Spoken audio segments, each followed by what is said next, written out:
Saludos y buenos días.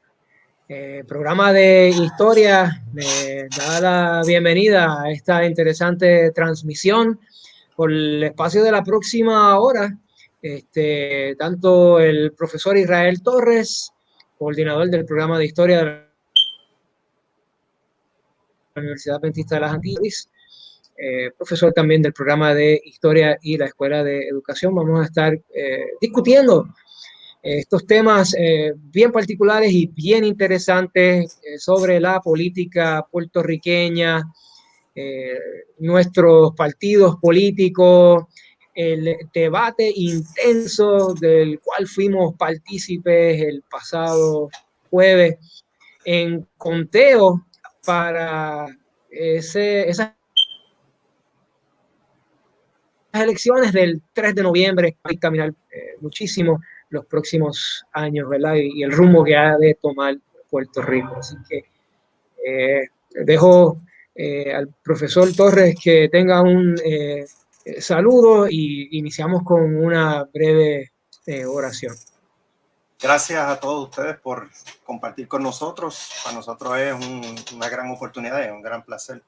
Además de una bendición de poder contar con plataformas como esta, en la cual podemos tener la oportunidad de compartir no solamente lo que pensamos, sino también un análisis lo más coloquial posible para que usted tenga una idea de hacia dónde vamos, hacia lo que nos enfrentamos, qué posibles factores pudieran haber para estas próximas elecciones, los cambios generacionales, los cambios poblacionales, la mayoría de los factores que podamos nosotros poder trabajar en esta mañana, en esta hora. Agradecemos a todos los que se han ido conectando. Compartan esto con otras personas para que se conecten también. Bien importante, si tienen algún comentario, alguna pregunta, pueden escribirla y la atenderemos mediante vaya desarrollándose la discusión y la conversación. Pero para poder iniciar esta transmisión, lo vamos a hacer con una oración. ¿Okay? Querido Padre, agradecemos el privilegio de estar delante de tu presencia. Pedimos paz, pedimos sabiduría, pedimos entendimiento y sobre todas las cosas pedimos que entre nosotros y con nuestros hermanos puertorriqueños podamos llevar todo este periodo lo más en paz posible, podamos pensar en el prójimo y que miremos nuestra vida de manera horizontal para que la solidaridad pueda ser lo más efectivo en nuestra vida. En el santo nombre de Cristo Jesús. Amén. Amén. Pues muy bien, bueno. Comenzamos, por lo menos me gusta hacer hincapié, estamos, ¿verdad? Una fecha bastante importante en Puerto Rico, 22 de septiembre, no particular la del 22, pero recientemente, ¿verdad? Con el 20 de también George, y mañana, pues, conmemoración nuevamente del Grito de Lares, y podemos tener esta ocasión para por lo menos presentar momentos históricos en los cuales estamos viviendo. Y pues no hace mucho, fuimos testigos el año pasado, esos 10, 11 días intensos en julio 2019, donde pues, Puerto Rico se convirtió, por así decirlo, en un ejemplo al mundo. Los ojos estaban puestos porque de una manera democrática o pacífica, pues se logró, por así decirlo, lograr que el gobernador de turno, que apenas llevaba 2 años y medio, Ricardo Rosselló, pues renunciara a su cargo. Y desde julio entonces hemos tenido otros 2 gobernadores y próximamente tendremos un gobernador nuevo. Siempre, Irra, se me quedó la duda, la incógnita, porque muchos hablaba sobre lo revolucionario que fue ese evento del 2019. Pero la pregunta para mí realmente, ¿qué se logró o cuán impactante fue lo que sucedió en julio en Puerto Rico? Y siempre contestaba con eso lo vamos a saber en noviembre de 2020. Estamos en septiembre, así que estamos a menos de 2 meses cuando yo creo que realmente vamos a saber los efectos de cuán impactante los efectos de una acción espontánea, no planificada, de disgusto generalizado, que es Una bien tormenta interesante. perfecta. Sí, y sumamente bien interesante, o sea, porque el país no necesariamente cambió en términos de la perspectiva que tiene sobre cómo debe conducirse como sociedad después de eso, pero sí se manifestó y se expresó. Es una de las partes más importantes porque el país no había hecho eso en años para poder tener cantidad de personas, o sea, miles de personas de todas las edades reunidas ahí con un mismo fin, independientemente de cuál fuera el fin. Es el asunto de la unión y la solidaridad de un país en contra de unas personas que entendían que tenemos que aguantar todo. Esa demostración lo que le da a los líderes en este país, de todas las esferas, sean políticas y sean denominacionales, que hay un país que no está dormido, que hay un país que está dispuesto a hacer eso. Ahora, sería bien bueno, ¿no? Que esas manifestaciones fueran más consistentes cuando hablamos sobre actos de corrupción, cuando hablamos de los feminicidios, cuando hablamos sobre el desastre que tenemos en educación. Yo creo que no habría ningún problema. También lo que hablamos hace 2 años en un programa que tuvimos, bueno, en el año pasado, ¿no? En el 2019, cuando regresamos a clase, tuvimos un programa similar para esto y en el análisis, evaluando el impacto de esto y cuáles podrían ser las repercusiones, mirábamos hacia las elecciones. Pero yo lo quería ver a corto plazo, a ver si se iba a reproducir estas manifestaciones también en contra de nuestros males sociales consistentes y continuos. Así que sí, son varios factores. Vamos a ver si esto se convierte en un factor, si el factor generacional. Recuerden que hace 4 años tuvimos un evento interesante donde hubo 2 candidatos independientes y uno de ellos caló muy hondo en la mente de muchos adolescentes que hoy posiblemente ya tengan sus 18 años y tengan su tarjeta electoral y estén listos para votar. Hay que ver si fueron impactados en aquel momento y ahora continúa el mismo impacto con ese mensaje que le envió la señora Alexandra Lúgaro, ¿no? A ver si todavía siguen funcionando los líderes carismáticos y populistas o si hay una generación que no se traga ese populismo y lee y busca y atiende quién atiende, perdón, sus problemas y sus dificultades. Es que Pues eso es mira, interesante para verlo ahora. comentando un poquito, ¿verdad?, sobre ese efecto de lo que se llevó a cabo, pues vimos, ¿verdad?, que se han llevado otras manifestaciones, en torno entre los almacenes que llegaron a encontrar, otros aspectos de corrupción y de nombramiento. Hemos visto como que nuevamente las redes revolcadas y sí se han llevado a cabo manifestaciones en Fortaleza. Una gran pregunta, porque cuando, ¿verdad?, estudiamos estos o repasamos las estadísticas de las pasadas elecciones, porque como que hay más disposición como tal de cierto grupo de luchar por lo suyo. Pero vemos entonces esa contienda entre Ricardo Rosselló, David Berniel, Alexandra Lúgaro, Manuel Sidre de la pasada elección del 2016. También estuvo María de Lourdes y Rafael Bernabe. Pero Ricky ganó con un 42% del voto del electorado y David Bernier tuvo un 39%. Entonces, si estos números han de disminuir un poco, viendo el efecto que puedan llegar a tener estos nuevos electores o el impacto, ¿será posible que tengamos un gobernador electo con menos de un 40% del voto? Sí, hay una posibilidad bien alta, bien alta. O De sea, un 35 a un 39%. fácil, fácil, fácil. Por eso es bien interesante, ¿no? La propuesta que tiene Juan Dalmau desde hace tiempo, ¿no? Y el Partido Independentista puertorriqueño sobre una segunda vuelta para que Sí, alguien gane como es del 50%. O sea, entonces sí haya por sí. lo menos una mayoría simple de los puertorriqueños y no que alguien gobierne con una tercera parte, casi un poquito más de una tercera parte del voto de los electores en Puerto Rico.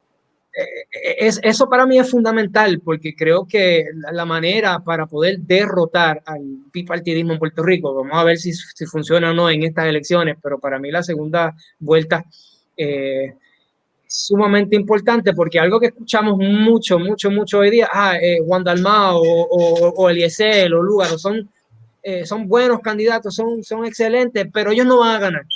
Ajá. Y en el caso de Eliezer, pues es más difícil. Así que yo porque lo hemos escuchado. Y en el caso de Eliezer es un poquito más difícil porque Eliezer no tiene una maquinaria política. Quizás esas son parte de las lecciones que aprendió Alexandra Lúgaro y por eso se une con otra gente que tenía unas inquietudes similares. Recuerden que Alexandra Lúgaro no es la que preside el movimiento de Victoria Ciudadana, pero es la poster girl la poster woman de Victoria Ciudadana.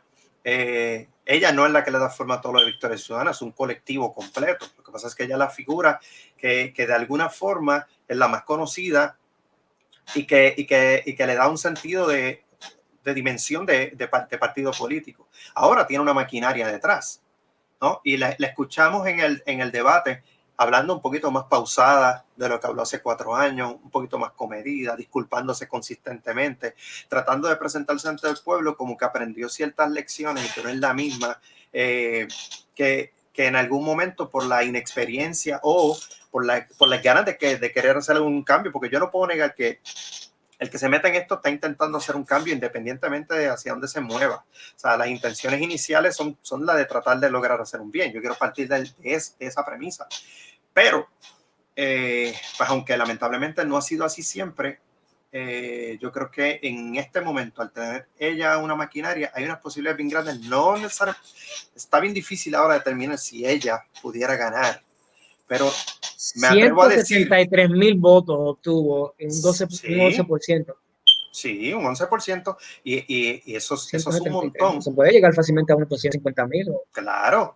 Y aquí viene la otra gran pregunta. ¿A quién le va a quitar esos votos? Porque este país no ha crecido más. Recuerden que desde 1998 tenemos una caída constante de los nacimientos en Puerto Rico. Así que los que vienen a votar ahora también es de una generación donde nació uno en una familia, lo máximo 2.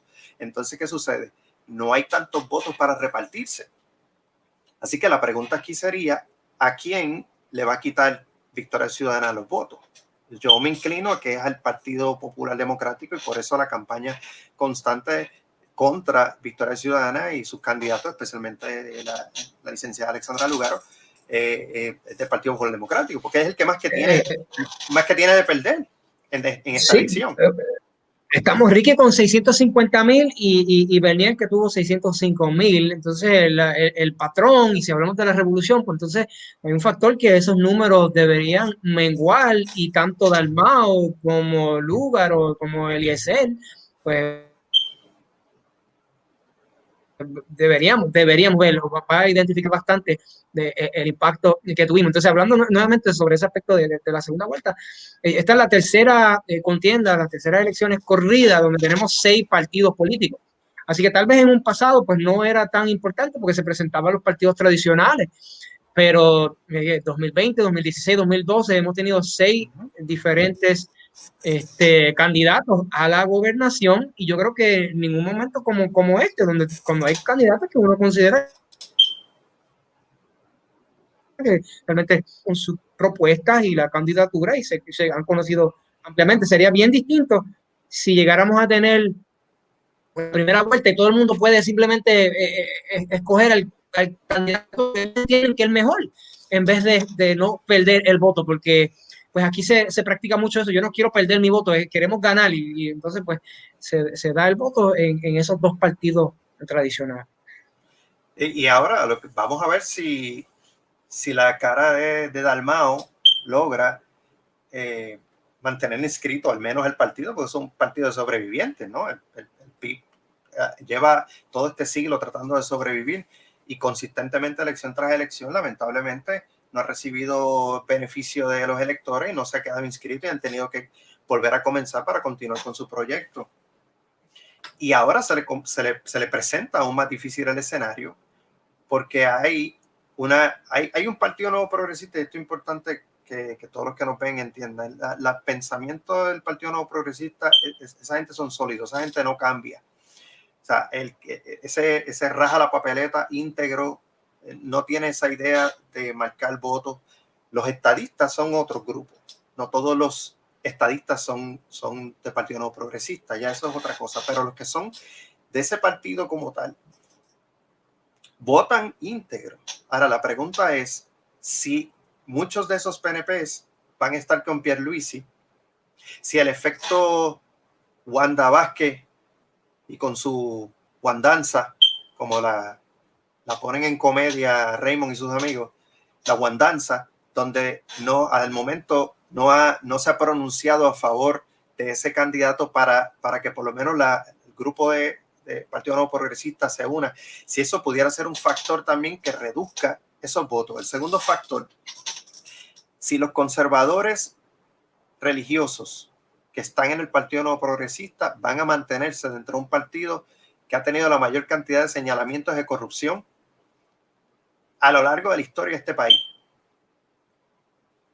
y se unan a Proyecto Dignidad, pudiera provocar una disminución también, digamos 30, 40,000 o 50,000 votos, menos de lo que el PNP sacaba, y que esos vayan con Proyecto Dignidad, que no necesariamente van a lograr que Proyecto Dignidad quede inscrito, etcétera. Pero Proyecto Dignidad presenta una alternativa bien interesante en términos de la población a la que representa. Y es una población que ahora es que vamos a ver si realmente hay una población tan conservadora como a veces dicen, y consistentemente hemos visto las amenazas en años anteriores por parte de agrupaciones religiosas protestantes principalmente sobre el voto, y muchos legisladores han tenido ese miedo, entonces a favor de eso pues han tomado sus decisiones, etcétera. Vamos a ver si ahora conservadores Puerto Rico. Ese grupo vota, porque tiene ahora una alternativa. Ahora sí la tiene. Sí. Este sería el momento. De lo contrario, entonces ya, si no ocurre eso, entonces, ¿cuántas opciones más habría? O sea, porque desde 1960 no tenemos abiertamente un partido que está alineado con ideas religiosas, no denominacionales, pero religiosas, ¿no?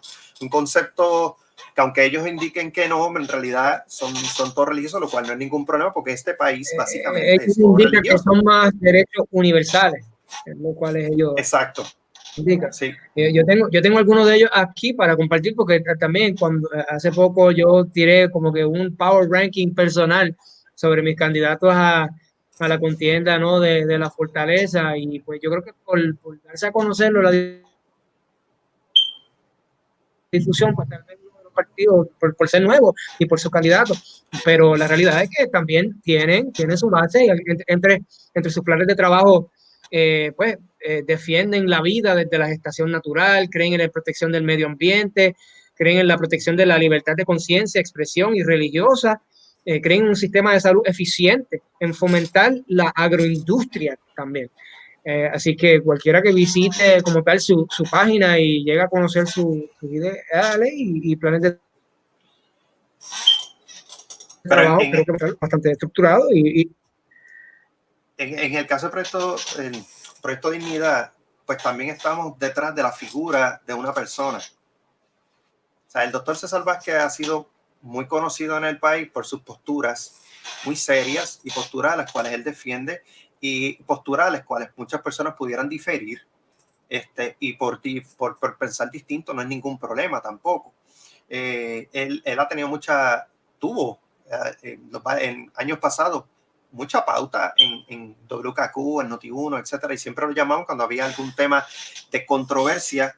Obviamente el medio busca generar audiencia, ¿no? Pero siempre lo llamaban, y por eso es que las preguntas hacia él fueron consistentes sobre los mismos temas, ¿no? Aún así, el proyecto Dignidad, al girar en torno a esa figura, puede colapsar, aunque tenga un proyecto interesante para un grupo, porque no estamos viendo el resto de los candidatos. No fue hasta el fin del debate que entrevistaron a la licenciada Joan Rodríguez,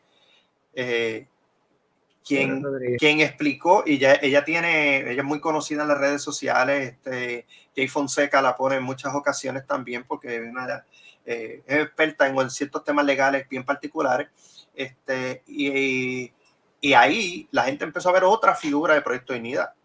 Entonces, si Proyecto Dignidad quiere de verdad llevar su proyecto a cabo, tiene que empezar a darle proyección a todos los demás y no a César Vázquez, que es algo que ha estado haciendo Alexandra Lúgaro al presentar por lo menos a Betito Márquez, y el hijo de Betito Márquez, se me va el nombre, un muchacho muy inteligente que curiosamente es estadista, pero no cree en los postulados del Partido Nuevo Progresista.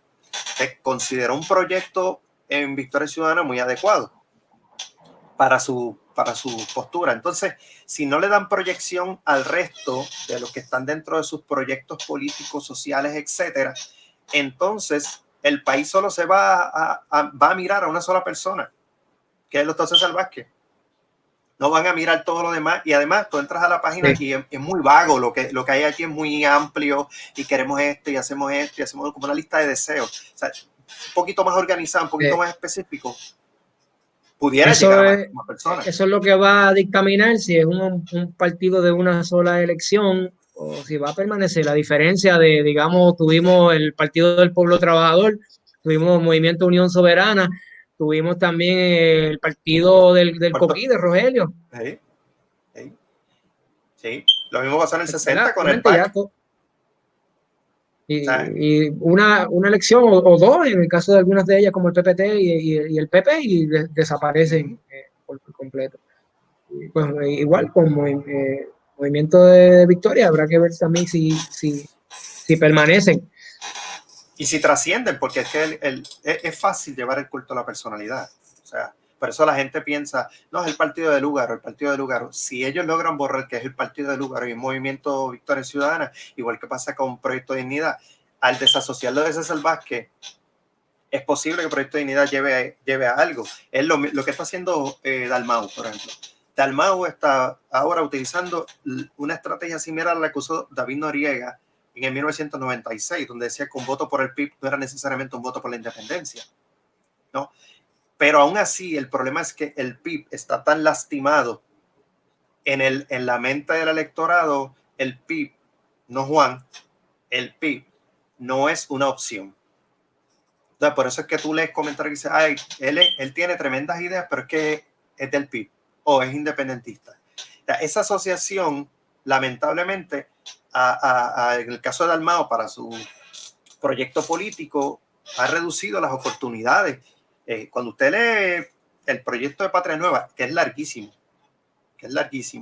tiene muchos objetivos allí, tiene mucha retórica también, pero tiene muchos objetivos que son posibles en el Puerto Rico de hoy, pero se enfocarían también en la posibilidad de ese desarrollo de la relación de Puerto Rico con Estados Unidos para eventualmente, como dice Dalmau, unirnos al mundo. Y ahí entonces tenemos el otro problema, porque yo lamentablemente pues no veo como que una fuerza dentro del PIB para eso, ¿no? Para lograrlo. Pero las pasadas elecciones, Juan Dalmau en el 2012 obtuvo 47,000 votos, menos de un 3%, y María de Lourdes obtuvo 33,000, un 2%.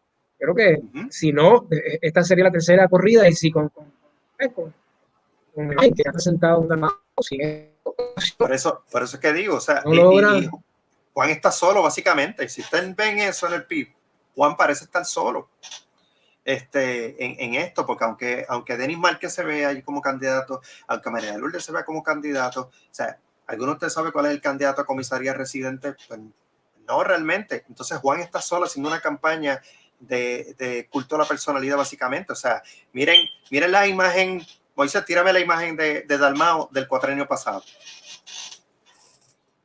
Miren esta imagen. En esta imagen del cuatrenio pasado en las elecciones, y ahí fue cuando lo tuvimos en Antillian, que fue el único candidato que no tuvo ningún problema en venir a la universidad. Hubo otros candidatos que se quitaron. O sea, Sidre nos tiró bomba y Alessandra Lúgaro también. Pero en el caso del PIB no, y Juan vino a la universidad. Miren los brazos de Juan. Disculpen que vaya a hacer, pero es que ustedes saben que en las redes han estado poniendo a Juan Dalmao como un sex symbol de la política. Y entonces, pues han aprovechado eso también para por lo menos crear una idea del culto a la personalidad en Juan. Pero eso Juan también lo ahora, hicieron con Ricky, también lo hicieron con García Padilla. claro, pero la pregunta es, ¿tú lo esperabas del PIB? O sea, porque en la mente de nosotros el PIB es un partido tan serio que ese tipo de cosas como que no las vemos ahí. Y no es nada malo, no es nada malo. O sea, Juan ahora es el del PIB que le mete puños al saco. Juan lo que tiene son 46 años, 47 años, tiene la edad mía. O sea, entonces, cuando no me digan que aquí, cuando no vieron el debate, no vieron a Juan tirándole ojitos a la cámara. Juan sabe dominar la cámara. De hecho, yo he practicado eso tu mejor impresión ahí. Y no me sale. Yo intento mirar así, hacer pero no me sale tanto como el de Juan. Pero más allá de eso, yo pienso que gran parte de las personas que lo ve como atrayente por el culto a la personalidad más que otra cosa, no ha leído Patria Nueva, no ha leído el proyecto, la presentación de los 16 puntos que tiene. O sea, es bien interesante, es bien amplio, es bien exacto, tiene cosas que son controversiales y tiene amplitud para poder trabajar. Lo que quiero decir es que todavía nos falta como electores hacer ese análisis. O sea, podemos eliminar el bipartidismo, pero el fanatismo no. Entonces yo creo que más bien sería, más que eliminar la idea del bipartidismo, es tratar de reducir ese fanatismo. O sea, que objetivamente podamos ver esto y cuál de los 2, 3, 4, 5 de lo que hay aquí es mucho más conveniente, más viable y más realista dada la situación actual de Puerto Rico. Yo añado ahí dos otros elementos que nos han costado en el pasado, que ha sido la amnesia y la indiferencia. Yo creo que ahora mismo, pues, los eventos que hemos tenido en estos pasados años, pues, están frescos. Así que no sé si vaya a persistir esa amnesia de, pues, me olvido lo que sucedió y este es el candidato que tiene que ganar para continuar a mantenerse en poder aquellos que han estado allá. Yo no pienso que vaya a haber una amnesia tampoco tan grande. Yo creo que lo que va a haber es, la amnesia va a estar en los que van a tener amnesia, punto. Pero en los nuevos electores no hay amnesia. ¿Ok? Esto es un terreno bien fértil y por eso el lenguaje que están utilizando. O sea, usted ve la campaña de Juan, usted ve la campaña de Lugaro, es un lenguaje bien coloquial. O sea, tú no puedes venir en una campaña a hablar sobre palabras de 1940. Puerto Rico no es el país de 1940 del proyecto del Partido Popular. Entonces tú tienes que hablarle a esa gente de ahora. Yo no entiendo de verdad hacia dónde va el Partido Popular con la campaña que va teniendo ahora mismo. Está bien complicada, ¿no? Si van a buscar, a traer la retórica de 1940, de los 50, ¿a quién es que está llegando ese mensaje? Ese mensaje es para quién de la población. O sea, los de tercera y cuarta edad ya tienen su voto ya sentenciado, o son populares o son no progresistas. O sea, mira, con respecto al Lúgaro y esa, es antiguo, porque se dice como que es el populismo de Luis Muñoz Marín y pues Alexandra Lúgaro como que ha estado implementando un poco de ello a través de diferentes organizaciones, se ha ido a las comunidades a escuchar lo que el sentir como tal, en ese sentido como tal, pues hay un resurgir en esa mentalidad. Mira, aquí hay en los comentarios, hay un comentario bien interesante y aunque no es una pregunta, pero lo voy a compartir porque da pie a todo esto. Edwin Vargas, el pastor Edwin Vargas, menciona algo bien interesante sobre lo que él opina, ¿no? Pienso que ha fracasado el PIB en presentar una visión positiva de lo que ellos representan, mientras sus opositores han presentado una visión súper clara y negativa basada en miedo con la idea de que Puerto Rico sería como Venezuela y Cuba. Se puede tener una visión súper buena, pero si no tenemos una buena estrategia para comunicarles, como si no existiera. La estrategia está. Lo que pasa es que hay una barrera cultural hacia todo aquello que tienda a separar a Puerto Rico de Estados Unidos y de alguna forma hay una ignorancia generalizada en la cual nosotros nos dejamos llevar por lo que dicen ciertas personas y no estudiamos y no leemos. O sea, el mundo es más que Cuba y Venezuela. Rápido te tiran con asegura tu ciudadanía. Asegura tu ciudadanía, exacto. Y la pregunta es, o sea, ahora mismo el pasaporte americano no estaban aceptando ni en Europa, o sea, no aceptaban ni estadounidenses para viajar, y tú lo sabes porque a ti te gusta viajar el mundo. Y por otro lado, o sea, una cosa es valorar lo que te permiten ciertas herramientas y otra cosa es valorarlas sin tener ningún tipo de conciencia ni pensar en qué. O sea, el mundo es más que Cuba y Venezuela. Aparte de los que acusan a algunos de estos movimientos de ser socialistas o comunistas, no tienen la más mínima idea de lo que es el socialismo, ni la más mínima idea de lo que es el comunismo. E interpretan todas esas ideas del Estado benefactor como si eso fuera el socialismo, fuera el comunismo. Si en Puerto Rico el Estado benefactor empieza con la PREA y la PRA. ¿Y quién trae eso? Eso en 1933, 1935, el presidente de los Estados Unidos. O sea, Para mí tiene que ver mucho el aspecto también de cuán afectado ha estado nuestra economía, y mientras nosotros pues seguimos dependiendo de estas ayudas federales, pues es que ya naturalmente está difícil ver al partido como uno, cada vez más dependemos y miramos más hacia Estados Unidos, así que nos alejamos. Naturalmente tú vas a creer en la independencia cuando tú no dependes tanto de Estados Unidos, de esa ayuda, y nosotros no estamos cerca de eso. Por ende, cada vez es menos y menos aquellos que ven la independencia como una posibilidad, y por ende el partido. De hecho, Puerto Rico, de la economía puertorriqueña depende del 33% de las aportaciones federales. 33%. Eso viene desde 1970, de la década del 70 para acá, donde hemos dependido más.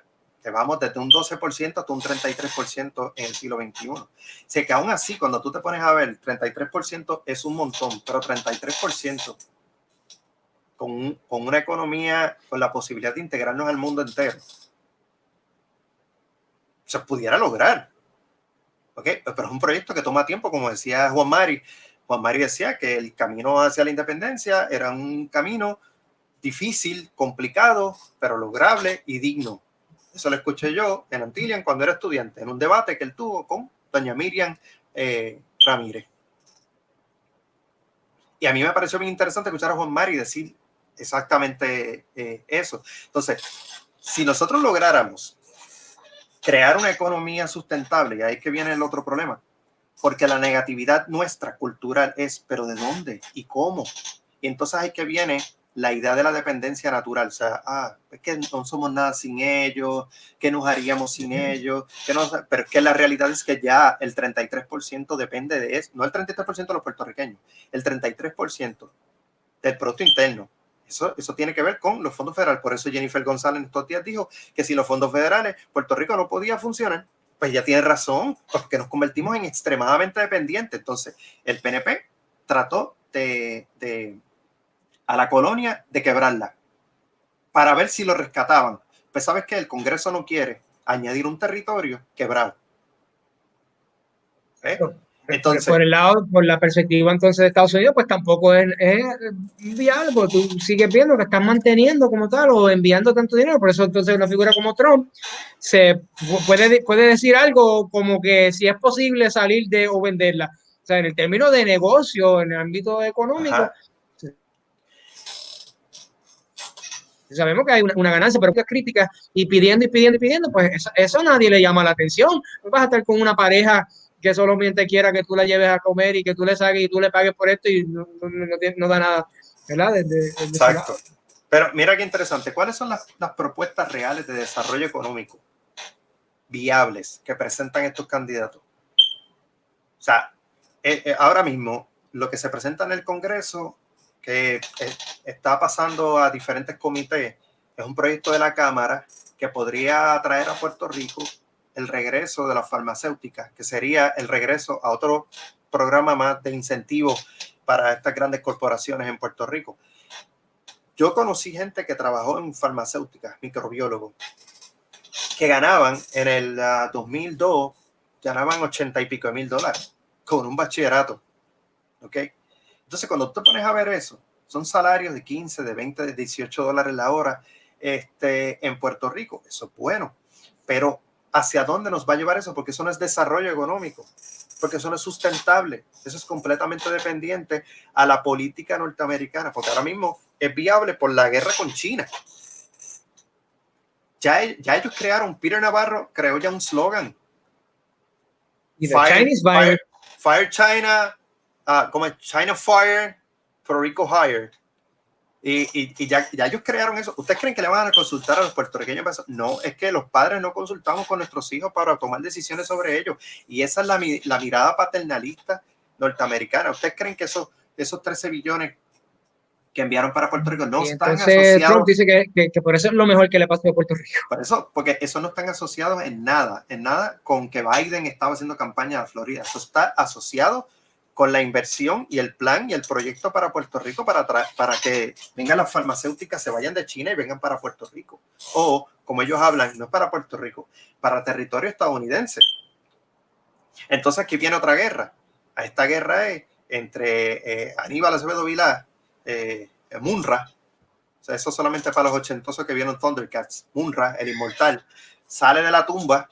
Y de la tumba se trata de enfrentar entonces a Jennifer González en una lucha en la que él se adjudica el proyecto, que quien presenta el proyecto es la delegada de Islas Vírgenes. Eso es bien interesante. Y coauspiciado por Nidia Velázquez. Todavía se está viendo con congresista por Iowa también. A ver si se aprueba eso para Puerto Rico, bajo otras medidas. Pero eso no es desarrollo económico. Eso es una inyección, sería una inyección económica que también estaría atado a que Puerto Rico siga siendo un territorio, porque ese beneficio solamente lo va a tener el territorio. ¿Ve? Entonces, intercambiamos la dignidad de un pueblo y las posibilidades de su desarrollo económico real por una inyección económica. El puertorriqueño tiene memoria de corto plazo, así que mira sus planes a corto plazo. Y tú prefieres mejor agarrar los 100 pesos ahora que esperar 3 años para conseguir 1,000. Entonces, si eso viene para Puerto Rico, la pregunta ahora es, ¿los estadistas están dispuestos a aceptar eso? Porque eso implicaría que para que eso funcione, Puerto Rico no puede ser estado. Tiene que mantenerse entonces como un territorio sujeto a todas las disposiciones congresionales. Entonces, y el ideal iría por encima de una inyección económica posible en Puerto Rico. Porque el Partido Popular no tiene problema. O sea, los populares son colonialistas. Puede que haya uno que diga que es soberanista y no tiene la más mínima idea de qué rayo es ser soberanista. Pero eso es otra cosa que no entiendo, porque el Partido Popular no abraza eso y dice, pues mira, yo soy colonialista y qué. Y me gusta la colonia y no me importa, porque por lo menos en la colonia tengo esto. Yo no entiendo que apoyen el ELA completo. El ELA del 52. El ELA del 52. Eso de no, te escuchan a Charlie Delgado diciendo no, que no esté ni en la cláusula territorial, no colonial, y vuelve y repite el mismo, porque es incapaz de poderlo explicar. Y lo único que tienen que decir es, ¿sabes qué? No importa, nos quedamos en cláusula territorial, somos colonialistas y qué. Te voy a decir lo que te ha hecho la colonia. La colonia te trajo esto, la colonia te trajo esto. ¿Y sabes qué va a pasar en la mente de muchos puertorriqueños? Van a empezar, oye, es verdad. Es verdad. Porque yo no me tengo que ir a Estados Unidos a pagar impuestos federales. Si es que en Puerto Rico yo voy a recibir también eso. Recuerden que esto está cimentado en las ayudas federales. Toda esta campaña es pero a ver quién mira trae más chavo. Lo que ha sucedido con la ayuda por el desempleo y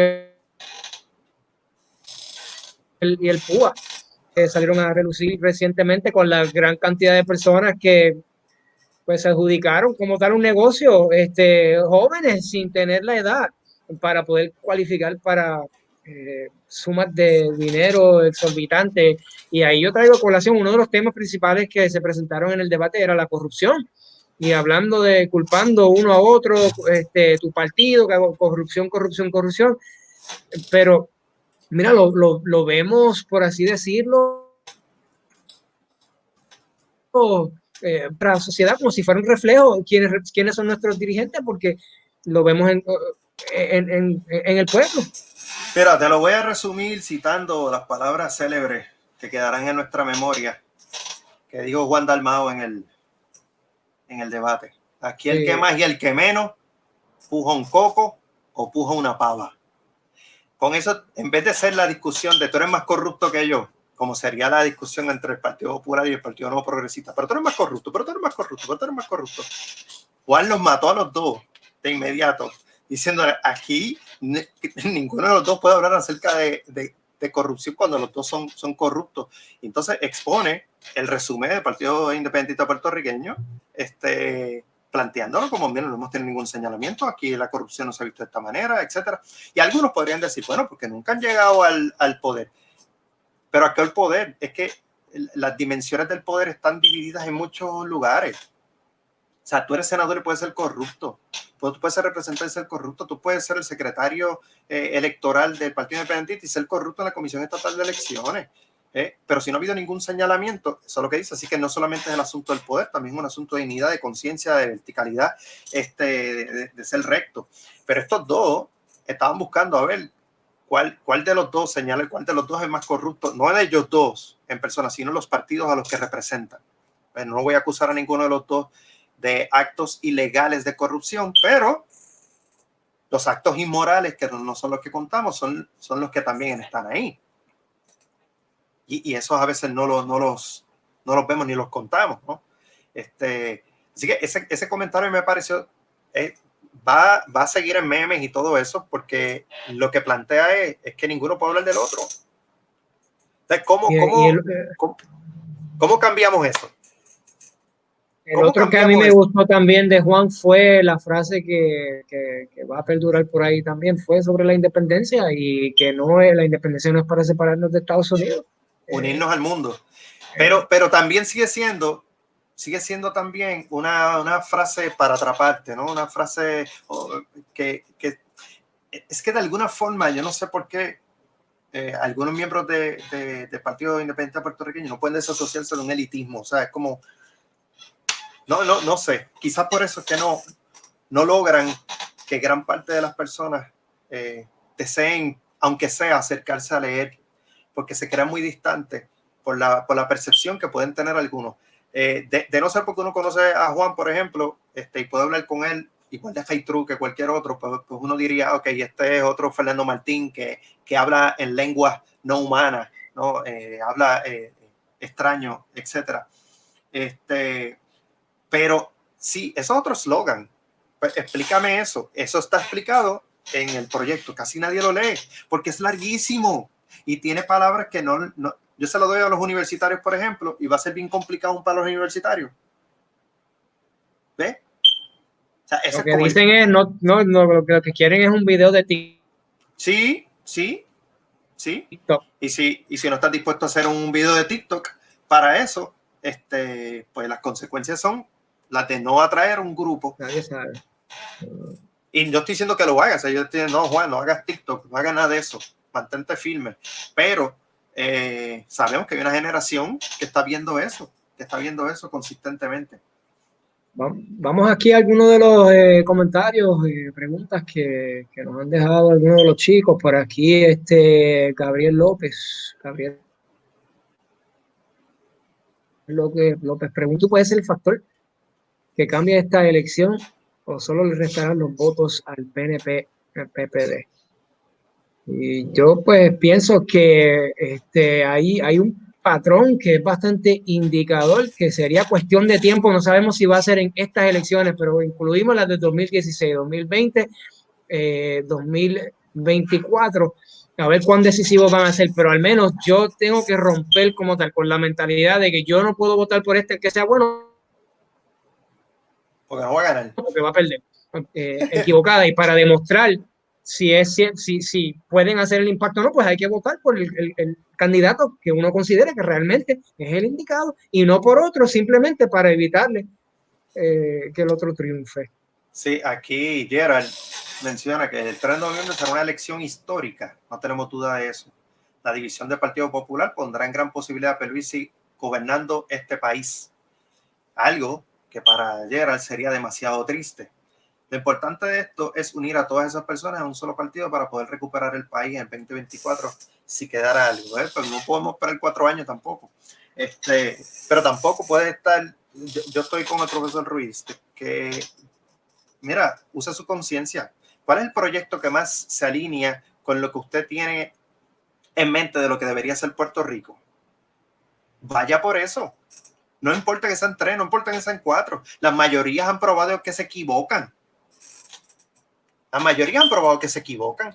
Entonces, la idea de esto es que usted, o sea, mire, si ustedes son de la generación del yo no me dejo, y yo sé que estos sistemas de votación, estos son concursos, pero pues este es el concurso que nosotros hemos concordado como sociedad. Este es el momento. Este es el momento. No es poner a alguien para evitar que otro gane. No haga eso. Vote por su... y sea feliz. No, usted nunca han tenido ganas de comerse una dona aún sabiendo que le va que va a aumentar de libra. Igual se la come. Igual se la come. O sea, alguien le va a decir, ay, no, pues porque aumenta libras, que la dona sabe buena. Vaya por eso.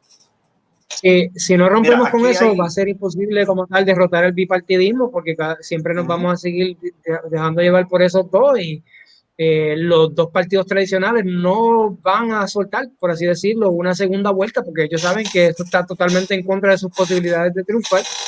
Y sobre la pregunta de Gerald, está chévere, es un ideal bonito, o sea, que se unan los candidatos, lo mismo sucedió en el 2016, o sea, no sucedió, y el tiempo se olvida, y yo creo que aquí tiene tres líderes, pero son caciques, y pues realmente si Lúgaro y Eliezer y Juan estarían dispuestos a trabajar en o sea, ¿quién va a ceder como tal el trono? El Partido Independiente Puertorriqueño probó históricamente no hacer alianzas con nadie. ¿Ok? Ha tenido divisiones a lo largo de toda su historia, otros independentistas que se han salido de ahí y han formado otros grupos como el PSP, etcétera, y otros movimientos también, porque el PIB históricamente no se alía con nadie. Pero ya eso en la historia de Puerto Rico lo hemos tenido, o sea, la historia política, donde el Partido Unión surge precisamente para enfrentarse como colectivo en contra del colonialismo estadounidense en Puerto Rico, buscando una alternativa cualquiera que fuera, excepto la relación que tenían en ese momento. Pero era otro momento, era otro Puerto Rico, era otro mundo. Ahora, mira, Chaparro tiene una pregunta aquí interesante. ¿Por qué consideran que se debería o no se debería votar por el ideal de estatus que así lo han presentado los partidos? No, mira, la propuesta que hay ahora es una propuesta bien simple y bien sencilla. Si es constitucional o no, eso se está dictaminando todavía, por eso es que no ven tanta publicidad por parte de los partidos invirtiendo dinero para que voten no o voten sí. Hay unas disputas todavía vistas interesantes en el Congreso acerca de eso mismo. Y ahora mismo, el que quiera votar por eso es que debe votar en eso.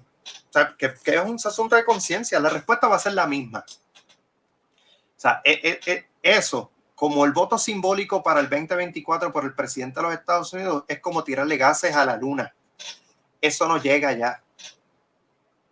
En la medida que nosotros empecemos a ver que el desarrollo de Puerto Rico es mucho más importante, aun con las condiciones que tenga, entonces empezaremos a dejar de jugar esos jueguitos que ahora mismo no nos van a llevar a nada, pero no deja de ser interesante. A mí me gustaría saber, ojalá el sí ganara.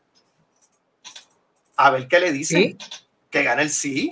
Yo quiero saber. Otra prueba contundente más, hasta, o sea, un 99% pide el sí. Ok.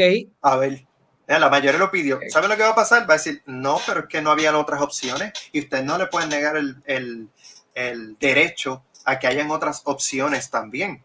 Y ahí volveremos. No estaba avalado por el Congreso, así que ahora Trump promete 2 millones de euros otra, y no se llega como tal a nada. Mira, por aquí, Abel pregunta sobre las propuestas de Lúgaro, si son posibles y realistas para Puerto Rico. Sí, y no, pero dale tú. No, es que ayer ellos lanzaron, ¿no? Lo que llaman el proyecto de reforma expedita sobre corrupción, administración y transparencia estatal. Y aquí hay una lista de siete proyectos que lucen realmente muy posibles establecer topes salariales Ok, para secretarios de agencia. Eso del tope salarial existe, es una ley de 1989. La ley de tope salarial es de 1989. Que no sea mayor al sueldo del gobernador.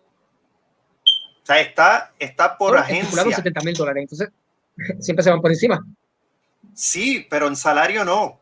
Esa es la cosa. Por eso el Partido Popular en el 2018 presentó un proyecto de ley que no fue aprobado obviamente, donde era tratar de que esa ley de 1989 de salario en Puerto Rico, voy a buscarla por aquí, que esa ley de salarios en Puerto Rico pudiese entonces tener una cláusula que no existe ahí en la ley, donde esa ley no impide que tengas, a buscarlo por aquí, que tengas contratos con el gobierno.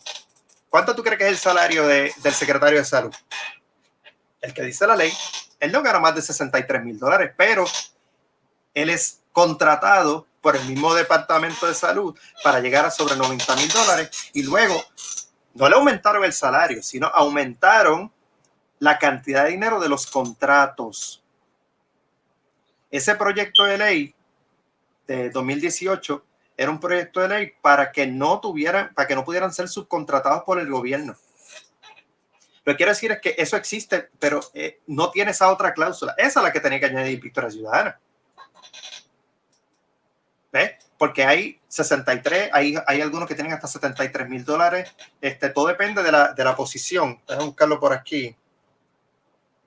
Voy a compartir las otras que ellos presentaron ayer, Sí. reducir a un máximo de 8% los empleados. Y cómo dictaminar exactamente que estás cumpliendo con un 8% de esos empleados de confianza que a tantas personas frustran, ¿verdad? Prohibir la contratación en la legislatura de familiares de legisladores, eliminando las dispensas que pueden hacerse a esos efectos. Imponer una pena de restitución en todos los delitos asociados a la corrupción, que ese es el tema, ¿verdad? Que a todo el mundo le gusta. Prohibir que contratistas del gobierno donen. Requisito de certificar donativos políticos hechos durante los últimos 5 años a personas que interesen contratar con el gobierno. Un requisito excelente también. Eliminar la oficina de la primera dama y utilizar ese presupuesto para convertirla en la división interagencial anticorrupción. Esos son los proyectos que ellos están presentando. Sí.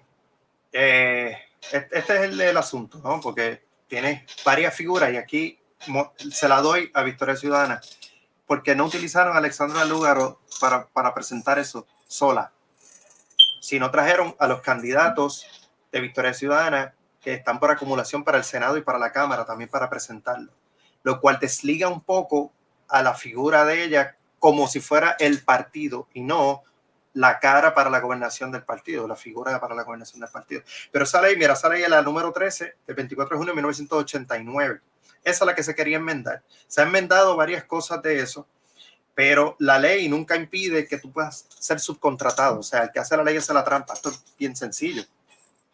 Si tú quieres atraer el mejor personal que tú puedas conseguir, tú le tienes que pagar. Por otro lado, aquí descubrimos que a un ayudante puede ganarse $6,000 mensuales por hacer nada, $8,000 mensuales por hacer nada. Entonces tú tienes un ayudante, un subalterno de un subalterno de un subalterno que va a ganar lo mismo que gana un jefe de agencia. Absurdo. Absurdo. Entonces tú tendrías que hacer una escala salarial completa, reestructurar todo el resto de la escala salarial que incluye entonces al resto de los trabajadores. Entonces, en vez de hacerle justicia a los trabajadores por tratar de hacer una medida populista que ya existe, o sea, es cuestión de coger esa ley y enmendar las cosas de la ley, proponer esa enmienda. Mira, ella mencionó que ellos no dan puntos así, sino que presentan proyectos concretos. Eso no es un proyecto concreto, eso son unas propuestas. El proyecto concreto es bien complicado. Por eso las leyes no son sencillas, porque tienen que mirar a quienes puede favorecer, a quienes no puede favorecer y ver todos los pros y contras también. Sin embargo, es un paso hacia adelante precisamente escuchando a la gente, porque sobre corrupción, sobre limitar el asunto de la malversación de los fondos o el mal uso de los fondos, y ahí es quizás que ellos han identificado que ese mensaje es uno de los que quieren escuchar al elector. Obviamente el legislador actual no quiere que haya un cambio, o sea, ¿para qué? Porque después van a ir tras los chavos de ellos. Aunque yo sí creo que hay que pagarle lo que haya que pagarle el que sea mejor del mundo para hacer algo. Y que haya accountability. Si no hay rendición de cuentas, no. Y ahí es donde fallamos nosotros. No es en el pago. Mira, vamos por aquí a la pregunta. Stephanie López Agrón nos pregunta sobre la campaña de Eliezer Molina. Una figura también independiente, joven, entiendo que es ingeniero, agricultor de San Sebastián. Y vi un meme. Okay. Vi un comentario también en las redes recientemente donde lo estaban comparando a la reencarnación de Albizu, uniendo en como tal a Lúgaro y a Juan Dalmau, a Lúgaro con Luis Muñoz Marín y a Juan Dalmau con Hostos, a Eliezer con Albizu, por esa fogosidad, la pasión, el defender los intereses de la patria, del país. Con la cual pues se caracteriza Eliezer, y en cuanto a los lives que ha hecho también, ha presentado unas propuestas del ecoambiente, cuidar el medio, protegerlo. ¿Cómo consideras ahí la figura de Eliezer? Eliezer es el pana que tiene todas las ideas del mundo y que resuelve todos los problemas en una mesa de dominó. Acaba con la crisis del hambre, acaba con los problemas de corrupción, que siempre tenemos a alguien así en una mesa de dominó, que tiene todas las respuestas a todo eso. Eso es una cosa. Y otra cosa es cómo está la estructura política en Puerto Rico para poder llevar a cabo todos esos proyectos o planes que él ha mencionado. O sea, porque la pregunta es una pregunta sobre como si él estuviese en una campaña, pero en realidad él no tiene una campaña per se que no sea alrededor de su propia figura, su propia personalidad. Sin embargo, en el debate, él manifestó ciertas cosas que son bien interesantes. Una de ellas, él habló sobre la importancia de que el Ejecutivo esté pendiente a las agencias de gobierno, porque son las agencias de gobierno las que en realidad tienen la obligación de llevar a cabo toda la administración del país, que no son los legisladores. Y eso es algo que nosotros no hemos hablado en muchas ocasiones, porque nosotros nos enfocamos consistentemente en los legisladores y no en los jefes de agencia para que cumplan con sus funciones. Pero el Eliezer trajo algunos puntos que históricamente estaba equivocado, geográficamente también estaba equivocado, y otros, pues sin ningún tipo de evidencia, pues las lanza allí, que por lo menos despertaron el interés para uno buscar un poquito más. No tuvo ningún reparo allí en tirarle a cualquiera, porque ese es el pana que no tiene problema en disparar para todos lados. No tiene ningún problema para eso. Las propuestas de él sobre educación me pareció interesante. La idea de crear las cooperativas de escuela y que los maestros sean los que lleven a cabo el proyecto de la escuela y controlen la escuela es algo que en Latinoamérica se ha visto. Que es como una especie de charter, pero es controlado por los maestros. Ahora, la cosa es si nosotros estamos dispuestos a generar un proyecto que no sea solamente educativo, sino que el proyecto educativo sea parte del proyecto de país. Y ese es el detalle que no he visto en muchos de ellos. Proyecto de Dignidad lo menciona así solamente, Victoria Ciudadana también. Juan Dalmau lo tiene, pero no como el proyecto de país. Y hablo de la educación completa hasta la universidad como parte de un proyecto socioeconómico del país. Nosotros que recibimos estudiantes en la universidad, nos damos cuenta que al recibir esos estudiantes en la universidad, tienen unas deficiencias, pero no es culpa solo del estudiante. No es tampoco culpa solo del sistema. Es un asunto de los intereses. O sea, un estudiante te va a preguntar, ¿para qué yo necesito eso? Mi hija está haciendo muy bien una clase de química, mi hija mayor. Y me dice, por fin entiendo química. Ella no está estudiando química, pero en lo que ella se está especializando, la química es muy importante. Así que como está alineada con sus intereses, empezó a comprender química. Entonces, a veces nosotros no enseñamos cosas que están dirigidos a una realidad de un país y las enseñamos por enseñarlas. Ese estudiante es inteligente, el estudiante se da cuenta. Ese proyecto que presenta, digamos, Eliezer, no proyecto, él presentó eso ahí para que uno después buscara información. Sí sería interesante y darle cabeza porque podría involucrar a la comunidad, que era un proyecto del 93, donde José Arsenio Torres era el que estaba liderando eso, la escuela de la comunidad, que es esta misma idea precisamente, solo porque no se llevó a cabo como José Arsenio quería, sino otros intereses.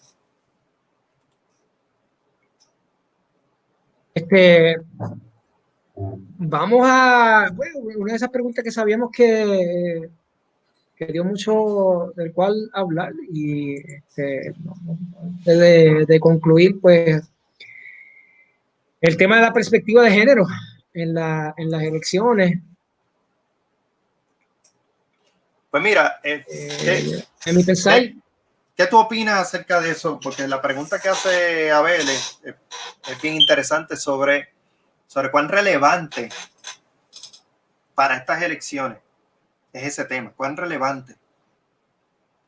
Pues eso significa, mira, entonces... Yo no sé, para mí no sé si tanto esto sea un issue, más allá de una diferencia que hay, y lo vimos en pues, ese debate donde lo dejaron ahí enfocado en Salvaje, porque yo creo que el proyecto Dignidad comparte esa perspectiva de que los órganos sexuales no definen como tal lo que tú vas a llegar a hacer en tu vida, y darle las herramientas, las oportunidades, tanto al chico como a la chica. Y por así llamarlo, la perspectiva de género, pero la diferencia está en que el proyecto de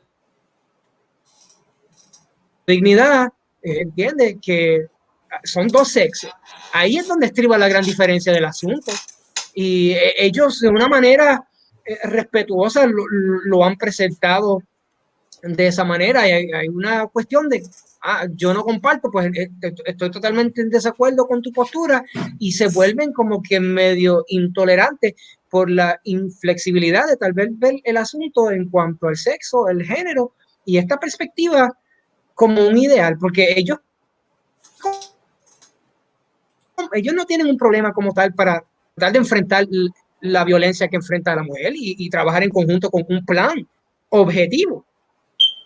Ahí está el asunto para mí.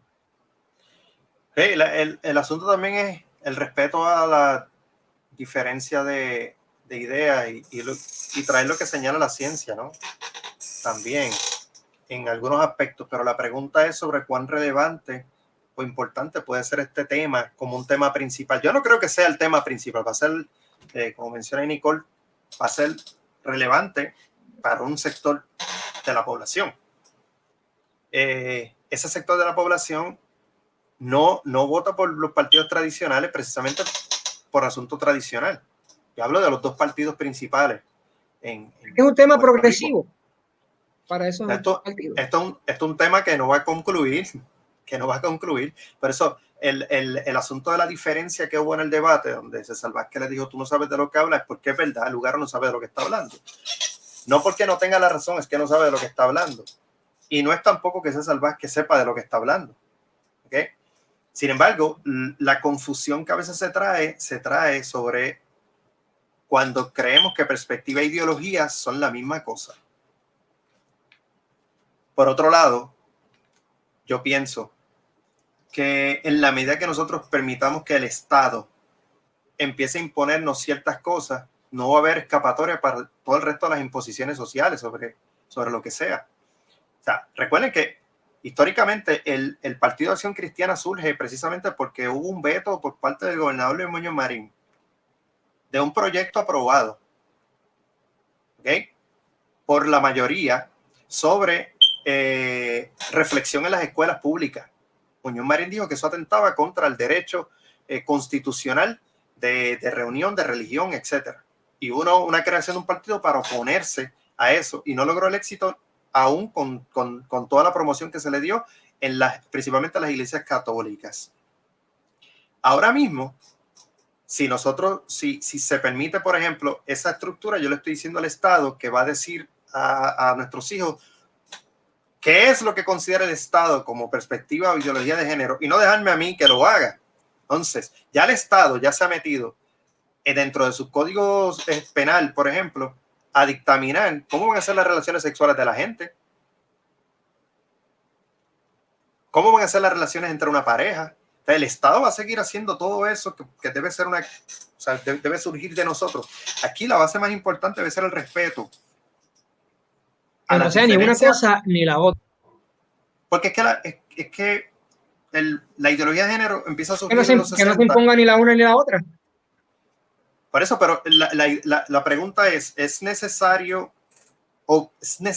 que la escuela, el Estado, se encargue de establecer los criterios de respeto, etcétera, que debe ser obligación de los padres? Porque yo creo que la escuela está ahí para enseñar matemáticas, enseñar ciencia, enseñar humanidades, pero tiene que haber una obligación por parte de nosotros los padres de involucrarnos también en ese proceso en el que le enseñamos a nuestros hijos. Yo soy padre de nena. Yo no me involucré en la crianza de mis hijas para que fueran buenas mujeres. Y pongo así entre comillas lo de buenas porque quiero usted saber lo que es eso. Yo lo único que quería era que mis hijas fueran felices. Respeto y tolerancia. A ver. La tolerancia, yo tengo un problema con la tolerancia porque la tolerancia implica aceptar cosas que aún tú no estando de acuerdo las aceptas. Pero el respeto sí. El respeto sí, debe haberlo. Por eso, ahí, Proyecto Dignidad tiene un punto en el aspecto de la imposición del Estado para ciertas cosas. Por otro lado, hay un grupo de la población que ha sido consistentemente rechazado, perseguido, etc. Ahora, nosotros generalmente cuando hablamos sobre perspectiva de género, lamentablemente, sacamos de la ecuación a las mujeres cuando es precisamente la perspectiva de lo que nosotros hemos adjudicado como sociedad, que son los roles asignados según el sexo. Esto es para nenes, esto es para nenas. Y ahí creamos el género. ¿Qué pasa? Cuando nosotros permitimos que el Estado haga eso, yo no sé lo que el Estado le va a enseñar entonces a mis hijos. Si él va a hacer el respeto, eso hay que enseñarlo porque eso debe ser universal. ¿Ok? Yo no sé lo que van a enseñar precisamente. Pues que sacamos a la mujer de eso y entonces traemos solamente a la comunidad LGBTIQ+. Entonces algunos lo interpretan como que el asunto de perspectiva de género e ideología de género es exclusivo de la comunidad LGBTIQ+. Y no. De hecho, la ideología de género surge con el feminismo en los 60. Hay que tiene un ímpetu, es con el feminismo. Luego entonces, pues una comunidad también se alineó con eso y se empezó a generar. Ahora, no creo que sea en esta elección un issue en el que esa pregunta se la hagan a Pierluisi, por ejemplo. Esa pregunta se le hicieron a César Vázquez porque César Vázquez ha sido vocal en eso. Si no hubiese estado en este debate, por ejemplo. No hubiese estado en este debate. De hecho, ya existen las leyes en Puerto Rico para alinear esto no solamente con hombres, mujeres, sino hombres y mujeres de la comunidad LGBTIQ. O sea que no sé qué más se quiere con el tema. El Puerto Rico de hoy es bien distinto antes y con mucho respeto, ¿no? Antes, muchos de nosotros los varones insultábamos a otro varón con palabras homofóbicas. Ya eso tú no lo oyes y no te sientes mal. Pero antes sí. O sea, te atacaban tu masculinidad con eso. Eso se ha ido difuminando dentro de la sociedad. Entonces, en realidad hay un issue bien grande con esto. O nosotros hemos desviado el poder lograr que más mujeres tengan oportunidades de las que antes no han tenido. Miren, no hay nada más importante ahora mismo en nuestra sociedad que los expertos en comportamiento. La salud mental en este país está deteriorada, pero también tenemos un deterioro completamente social. Y los necesitamos a ellos entonces ahí trabajando también. Pero no creo que sea un issue relevante como lo sería, digamos, desarrollo económico, atender la pandemia. La pandemia sí es un issue relevante para estas elecciones. ¿Cómo van a manejar los fondos federales que se han perdido? Esos son los issues relevantes que van a haber para esta elección. Muy bien, podemos ir entonces concluyendo.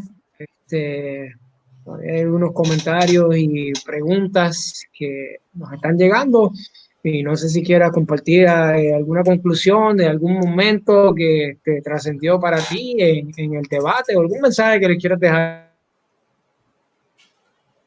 como tal a aquellos que nos están viendo concerniente a estas elecciones. Yo no puedo decir que por lo menos queremos volver a tener este tipo de contertulio universitario aquí y promocionando también nuestro programa de historia para aquellos, ¿verdad? Que siempre preguntan, ¿para qué yo voy a estudiar historia? Y aquí pues tenemos un foro importante, ¿verdad? Que podemos ver que la historia tiene mucha salida y nos ayuda a tener este tipo de discusión, de debate, de análisis para preparar a nuestra juventud de manera más efectiva al escoger a nuestros dirigentes y gobernantes. Si a ustedes les gustó este modelo, este sistema que estamos haciendo tipo conversación, porque esto es un contertulio, por eso es que los incluimos a ustedes leyendo sus comentarios. No nos dio tiempo de leerlos todos, pero sí, posteriormente, pues iremos a las redes y entonces responderemos algunas de las interrogantes que están ahí. Si a ustedes les gustó esto, escríbanlo ahí para nosotros saber temas, etcétera, que podamos estar haciendo esto consistentemente. Ya más adelante vamos a tener uno relacionado con la política estadounidense para que la sigan, principalmente el asunto de la política estadounidense y Puerto Rico. Pero ¿cómo va eso? Principalmente para que entiendan cómo es que funciona la política norteamericana, porque no la pueden mirar como la política puertorriqueña, porque no funciona de la misma manera. Pero más adelante vamos a tener uno así. Esperamos que ustedes se involucren también, que sean parte de esto. Y recuerden que el programa de historia en la Universidad Adventista está disponible para todos ustedes, independientemente si usted ya estudió otra cosa, y tenemos cursos interesantísimos y buenos e importantes. Aparte que siempre, tanto el profesor Ruiz como yo, estamos dispuestos a una buena conversación. Sin más entonces que decirles, agradecemos que hayan sido parte de este contertulio y que estén pendientes a las redes sociales, principalmente a las de la Universidad Adventista de las Antillas, en las cuales podrán ver promoción eventualmente sobre los próximos contertulios que tendremos. Si tienen alguna, ¿verdad? Alguna sugerencia, ¿verdad? Que les gustaría, Moisés, que lo dejen por ahí saber en los comentarios sí, de la universidad. Lo escriben ahí.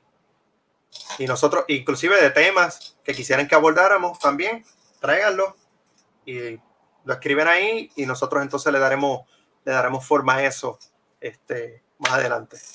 Bueno, gracias por acompañarnos. Para nosotros ha sido una gran oportunidad, un placer el haber estado con ustedes y ya estaremos más adelante con otro contertulio. Así que pendiente.